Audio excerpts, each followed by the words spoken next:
창세기 30장 25절부터 43절 말씀입니다. 먼저 25절 말씀부터 43절까지 한 목소리로 같이 읽겠습니다. 라헬이 요셉을 낳았을 때에 야곱이 라반에게 이르되 나를 보내어 내 고향 나의 땅으로 가게 하시되 내가 외삼촌에게 일하고 얻은 처자를 내게 주시오. 나로 가게 하소서.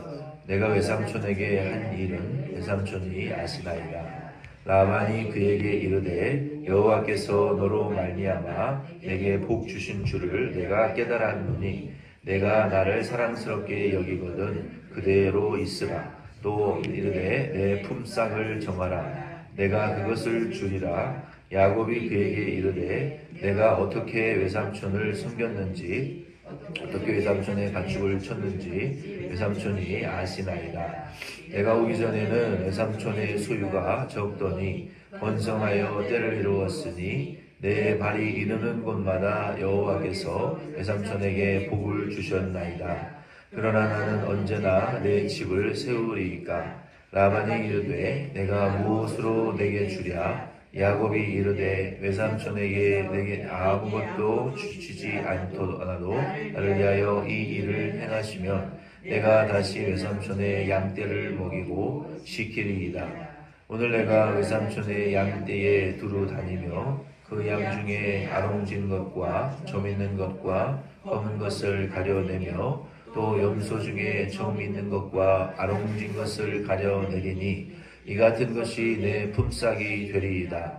후일에 외삼촌께서 오셔서 내 품삯을 조사하실 때에 나의 의가 내 대답이 되리이다. 내게 혹시 염소 중 아롱지지 아니한 것이나 점이 없는 것이나 양 중에 검지 아니한 것이 있거든 다 도둑질한 것으로 인정하소서. 라반이 이르되 내가 내 말대로 하리라 하고 그날에 그가 수렴소 중 얼룩무늬 있는 것과 점 있는 것을 가리고 암염소 중 흰 바탕에 아롱진 것과 점 있는 것을 가리고 양 중에 검은 것들을 가려 자기 아들들의 손에 맡기고 자기와 야곱의 사이를 사흘길이 뜨게 하였고 야곱은 라반의 남은 양떼를 치니라.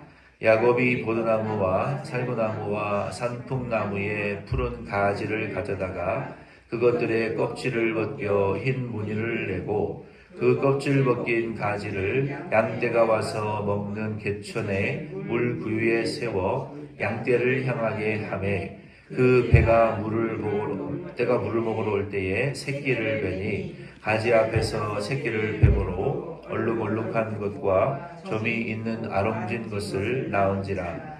야곱이 새끼 양을 구분하고 그 얼룩무늬와 검은 빛 있는 것을 라반의 양과 서로 마주보게 하며 자기 양을 따로 두어 라반의 양과 섞이지 않게 하며 튼튼한 양이 새끼 뵐 때에 야곱이 개천에다가 양떼의 눈앞에 그 가지를 두어 양이 그 가지 곁에서 새끼를 베게 하고 약한 양이면 그 가지를 두지 아니하니 그렇게 함으로 약한 것은 라반의 것이 되고 튼튼한 것은 야곱의 것이 된지라.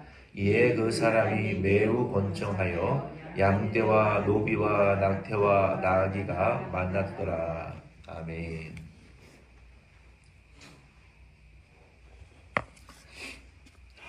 창세기 30장 25절로 43절 말씀은 야곱이 라반을 이제 처음으로 이긴 말씀이 기록이 되어 있습니다.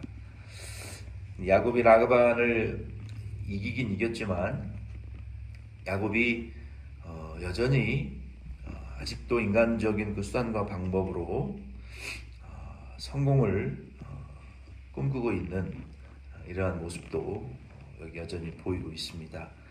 야곱이 이제 사랑했던 라헬을 통해서 드디어 그동안 아들을 낳지 못했지만 이제 아들을 낳았습니다.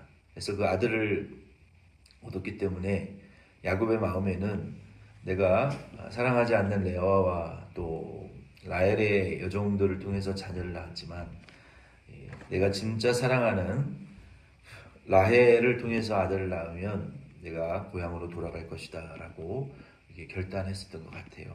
그래서 그 일이 이루어졌을 때 라반에게 돌아가겠습니다라고 얘기했지만 라반은 그 튼튼한 일꾼, 그리고 여호와 하나님이 야곱과 함께 하셔서 야곱이 불만을 토해낸 대로 자신의 소유와 짐승이 복을 받지 못했는데 야곱이 온 시점 이후로부터 양떼가 배가 되고 또 염소떼가 배가 되고 사람들이 모여들고 이 복을 받게 되는 이 분명한 축복을 여호와 하나님이 함께 하시는 것을 라반이 알았기 때문에 그 사람을 놓치고 싶지 않았어요.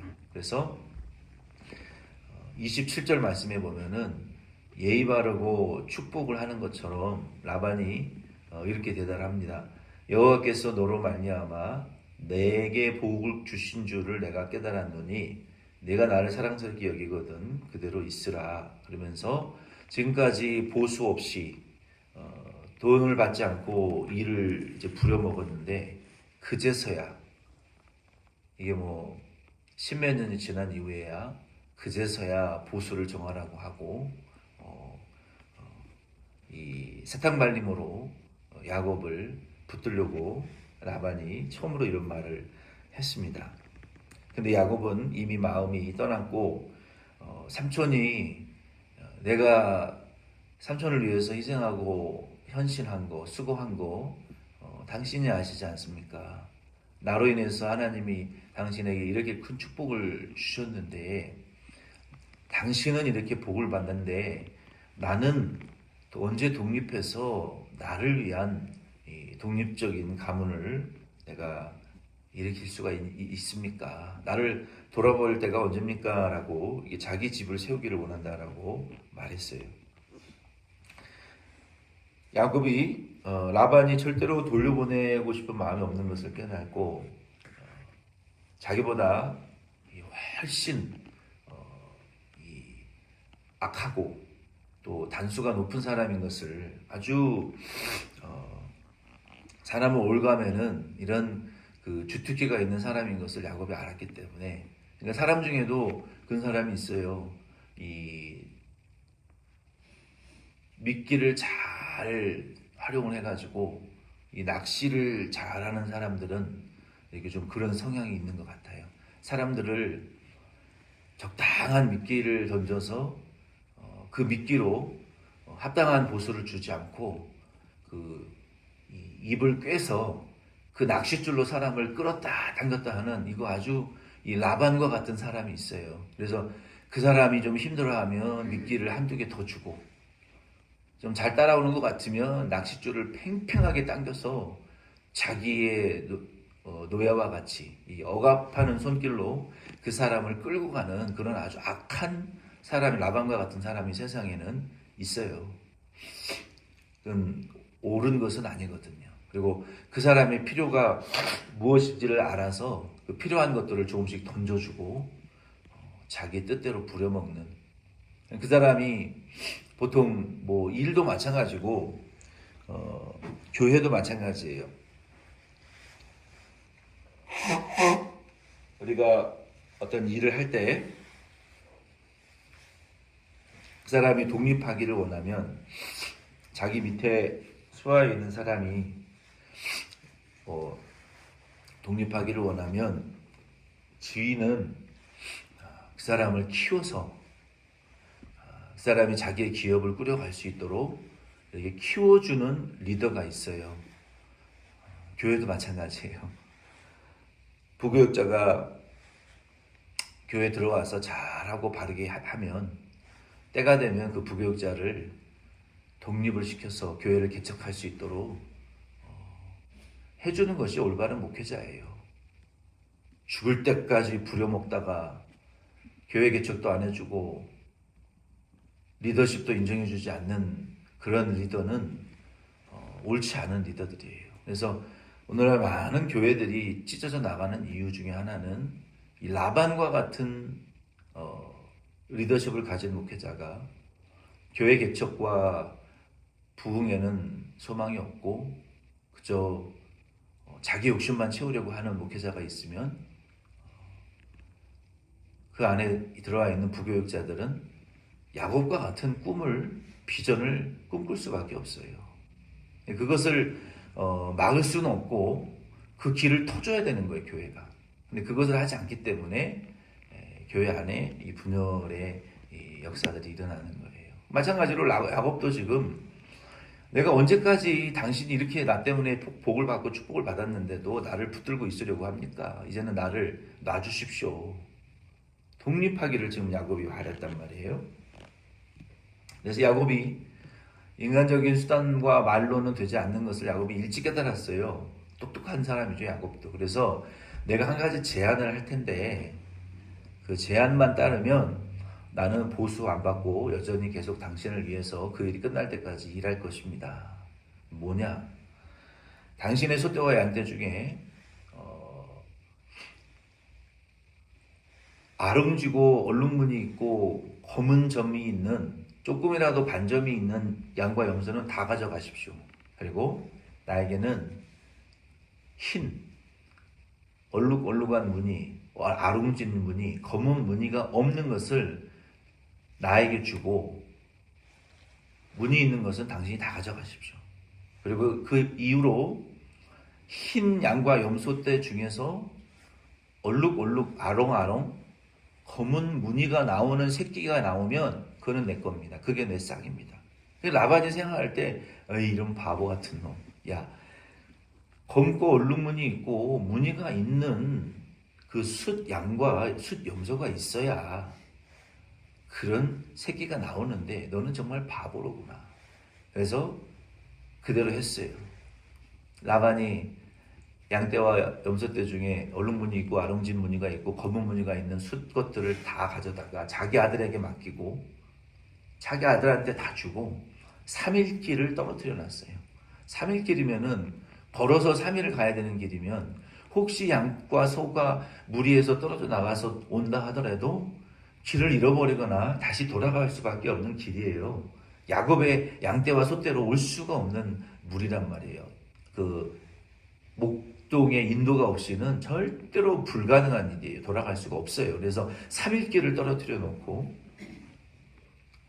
그 야곱의 말대로 그렇게 하자고 하면서 얼마나 코웃음을 치고 뒤로 비웃었게. 어휴 바보 병신, 너는 영원히 내 손아귀에서 벗어날 수가 없어.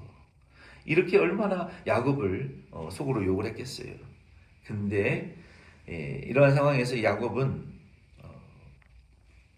이러한 이 무모해 보이고 어리석은 일을 이제 제안한 것은 여기 31장 말씀에 보면은 그 설명이 나오지만 근본적으로는 야곱이 여호와 하나님을 의지하는 믿음이 강했기 때문에 하나님이 자신과 함께한다라는 믿음이 강했기 때문에 라반이 보기에는 불가능하고 무모한 바보 같은 행동도 야곱은 할 수가 있었던 거예요. 그래서 우리가 이 믿음이 있는 사람, 비전이 있는 사람들이 행동하고 제안하는 일들을 우리가 가만히 볼 때 믿음도 없고 비전도 없는 사람들이 볼 때는 정말 바보 같고 병신 같은 소리라고 욕할 수도 있어요.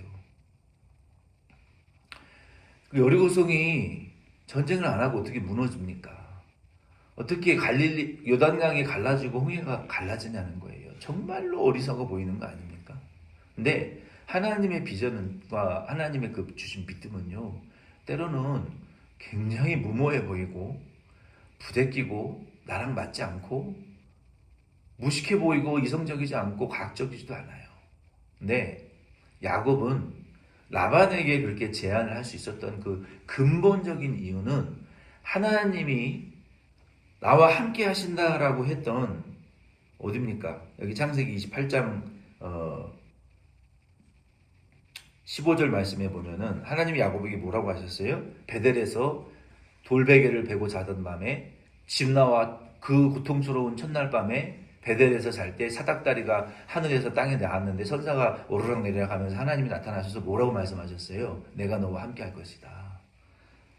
어디로 가든지 너와 함께 할 것이고 어디로 가든지 너와 동행할 것이고 형통하게 할 것이고 너를 내가 반드시 고향 땅으로 돌아가게 할 것이다 라는 이런 확실한 증거를 받았기 때문에 야곱이 더 이상은 야곱의 아래에서 고통받기를 원치 않았고 이제 하나님을 향한 그 약속의 바탕의 믿음에 의해서 아주 도전적인 모험을 라반에게 제시할 수가 있었던 거예요. 그러한 도전적인 행동과 이 비전은 그러므로 하나님의 약속과 하나님의 그 나타나심과 하나님이 나타나셔서 주신 그 말씀이 있어야 그게 가능한 것이지. 그러나 그것이 없는 사람들은, 그러한 체험이 없는 사람들은 도전적인 믿음과 이러한 비전을 절대로 받아들이지 못하고 비웃을 수밖에 없습니다. 야곱이 제안한 일은 과학적인 일이 아니잖아요. 그건 하나님이 개입하시지 않으면 절대로 일어날 수 없는 일이에요. 그러니 야곱이 믿음으로 하나님을 의지함으로 행동했다라고 밖에 볼 수가 없는 거예요. 왜냐하면 야곱은 이후의 말씀에 보면 아직도 여전히 비열하고 아직도 여전히 인간적인 수단을 쓰는 사람인데 하나님의 개입을 바라봤다라고 볼 수밖에 없었던 거예요. 하나님이 개입하시지 않으면 일어날 수가 없는 강력한 비전과 믿음이었던 거예요. 누가복음 5장 17절로 26절 말씀에도 보면은 중풍병에 걸린 사람을 침대째 메고 예수님이 복음 전하고 있는 그 집의 지붕을 뜯어내고 침상채에 길이 막혀서 예수님 발 앞에 내려놓기는 내려놔야 되는데 사람 인파에 막혀서 못 가니까 지붕을 뜯어낸 그 사람들, 친구들을 아니었겠습니까? 그 사람들이 그렇게 무모한 짓을 한 이유는 뭐예요?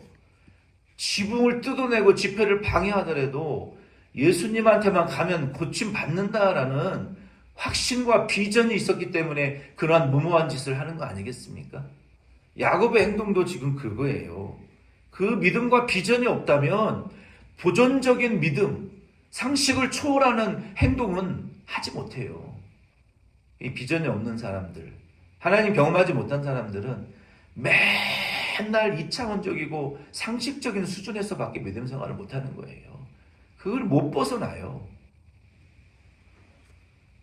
31장 13절에 야곱이 그렇게 도전적으로 움직였던 것은 베델에서 만난 하나님에 대한 체험과 거기에서 약속을 받은 하나님의 약속에 근거했기 때문에 도전적이고 아주 초월적인 이러한 비전을 행할 수가 있었던 거예요. 야곱은 거기에서 하나님의 약속을 받았어요. 이 약속은 창세기 28장 15절에 이 기록이 되어 있습니다. 그래서 야곱이 내가 내게 허락한 것을 다 이루기까지 너를 떠나지 아니하리라 하신 이 하나님의 약속, 하나님이 지금 나와 함께 계신다라는 그 약속의 증거가 나타나고 있고, 그리고 이제 하나님이 아브라함에게 주신 그 약속을 너를 통하여 천대까지 구원을 받는 그 후 자녀를 주시겠다. 약속의 땅을 주시겠다. 너를 통해서 거대한 민족이 하늘의 별과 바다의 모래와 같은 민족이 나올 것이다 라는 장차 예수 그리스도를 통해서 구원받은 하나님의 자녀들의 약속, 하나님 나라 천국에 대한 약속, 복의 근원이 되겠다는 이러한 약속, 예수 그리스도를 통해서 이 약속이 야곱에게는 확신으로 믿어졌고 눈에 보이는 것처럼 믿어졌어요. 그래서 그 약속을 붙들고 이 자기를 핍박하고 고통을 주는 라반에게 하나님을 의지하고 자기 힘으로 안 되니까 그때만큼은 하나님의 도움을 의지해서 하나님의 이름으로 당신이 하나님의 개입을 막을 수 있으면 한번 막아봐라. 당신이 하나님과 싸울 수 있으면 한번 싸워봐라. 내 수단과 방법은 끝났으니 참는 거는 이제 한계가 있으니 열심히 일하는 것도 이제는 한계가, 열심히 사는 것도 한계가 있으니 하나님이 당신과 한번 싸워볼 테니까 한번 해볼 때만 해봐라. 그게 뭐예요? 얼룩 아롱아롱 검은 무늬 있는 거 다 가져가고 그 이후로 태어나는 건 다 내 거다. 그게 하나님을 의지하는, 전심으로 의지하는 야곱의 믿음이요 비전이었다는 거예요. 오늘 저와 여러분도 이러한 상황이 뭐 있을 수도 있지만 그러한 때 정말 열심히 노력해도 안 되고 참아도 안 될 때 우리는 하나님이 우리 삶에 개입하실 수 있도록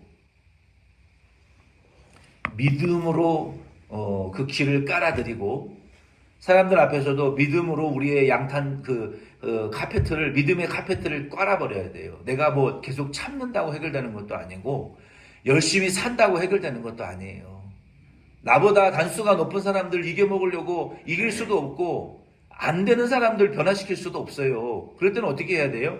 야곱처럼 하나님하고 직접 싸울 수 있으면 한번 싸워봐라. 그들 앞에 믿음으로 믿음의 카페트를 하나님이 걸어오실 수 있도록 깔아버려야 돼요. 그러면 불가능하지만 검고 아롱지고 얼룩무늬 있는 것이 태어날 수 없는 상황이지만 야곱이 무슨 산풍나무, 단풍나무, 나무 껍데기를 벗겨서 무늬 있는 가지들을 그들이 물 먹을 때, 밥 먹을 때, 교미할 때 앞에 깔아놨다고 여기 본문에 보면은 얼룩얼룩한 양들이, 염소들이 태어났다라고 말하지만 그게 아니에요. 그게. 그러면 여러분 무슨 사람도 뭐 자녀를 가질 때 검은 것을 먹고 검은 옷을 입고 살면 흑인이 태어나고 하얀 음식을 먹으면 백인이 태어나고 뭐 호박죽만 먹으면 노란 황인이 태어나겠습니까? 말도 안 되는 수단과 방법이라는 거예요. 그래서 얼룩얼룩 아롱지고 검은 양과 염소가 태어난 것이 아니라 하나님이 개입하셨기 때문에 야곱의 믿음으로 소원을 가지고 기도하는, 하나님을 전심으로 의지하고 하나님의 이름으로 싸워 이기려고 하는, 하나님의 구원에 빠져들고자 하는 야곱의 편에 하나님이 서셔서 그러한 상황 가운데 역사하셨던 것뿐이지 수단과 방법으로 그렇게 된 것은 아니라는 거예요. 아멘이십니까? 야곱이 나중에 31장에 꿈에 보니까 암컷을 탄 순 염소와 숫 양이 다 얼룩얼룩하고 검고 무늬 있는 것이었다는 거예요. 하나님이 그렇게 역사하셨다는 거예요. 하나님이. 그래서 우리는 이렇게 어려운, 우리가 부른 찬양처럼 어려운 일 당할 때 예수를 더 의지하시고 전심으로 의지하고 하나님 앞에 나아가셔서 성령의 개입하심을 바라야 우리의 삶의 문제가 해결되어지고 하나님의 개입과 성령의 개입의 역사가 나타나게 될 줄로 믿습니다. 주기도문 예배 마치겠습니다.